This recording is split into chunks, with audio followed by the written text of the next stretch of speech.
When watching the film Fury, you can't help but admire the Sherman tank that's featured in the film.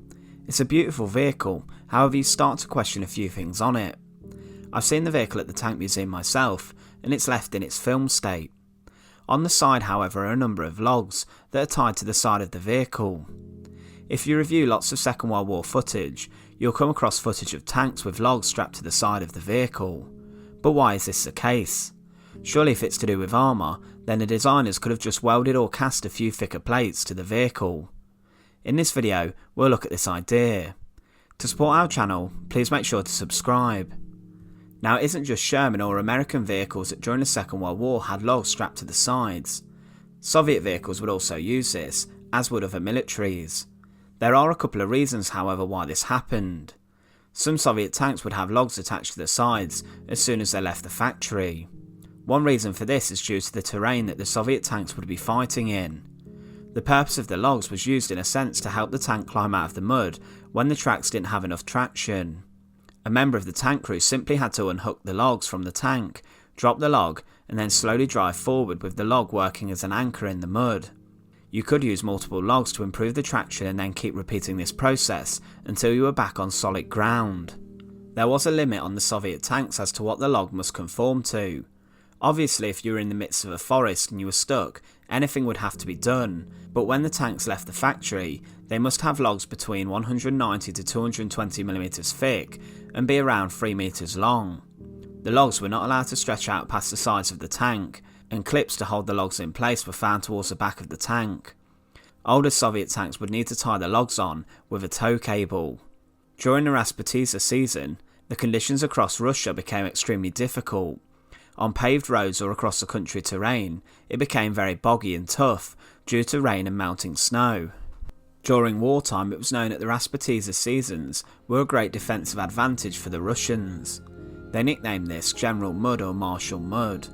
Throughout history, a spring thaw saved Novgorod from conquest and sacking during the Mongol invasion of the 13th century, and even Napoleon found the mud a great problem during his invasion of Russia in 1812.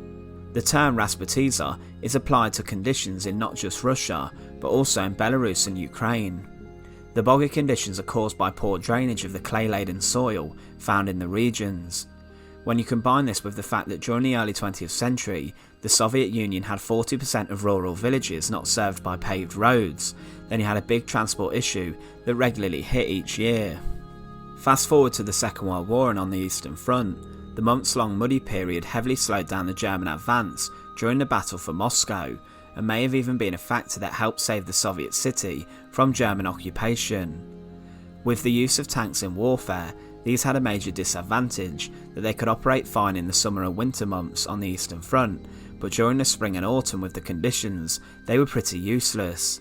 So the conditions on the Eastern Front were a large contributor to why the tanks needed wooden logs. However, imagine moving your tank at a log's width each time. It would have taken forever to get anywhere, even if solid ground was nearby. Some German vehicles would even use logs, depending on where they were based. For example, a Stug 3 at the Tank Museum in Bovington has some logs strapped to the side of it, and these were apparently put on there when it saw service in Finland. Another reason as to why tank crews strap logs to their tanks is much more obvious, and it's to do with the overall defence of the vehicle. On Sherman tanks, crews would do anything to help the protection of the tank, and they would strap logs wrapped in rope to the side armour to attempt to create a standoff distance from the armour. On Fury, you can see there's only a few logs, however these were an attempt to add extra protection to the vehicle.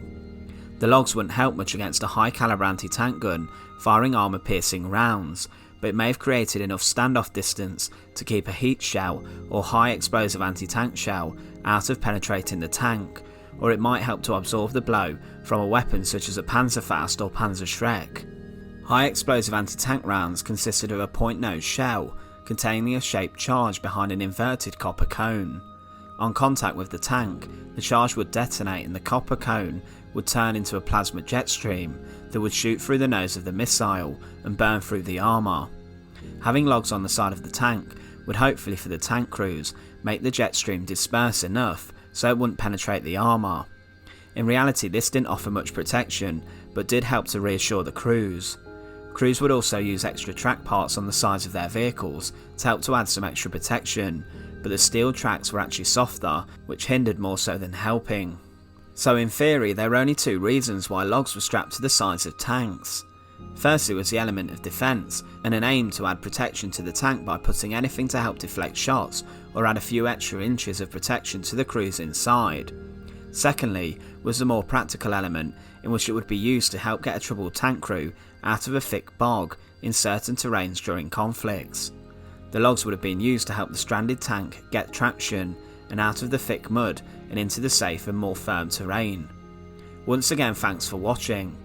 To support our channel, please make sure to subscribe, and once again, thanks for watching.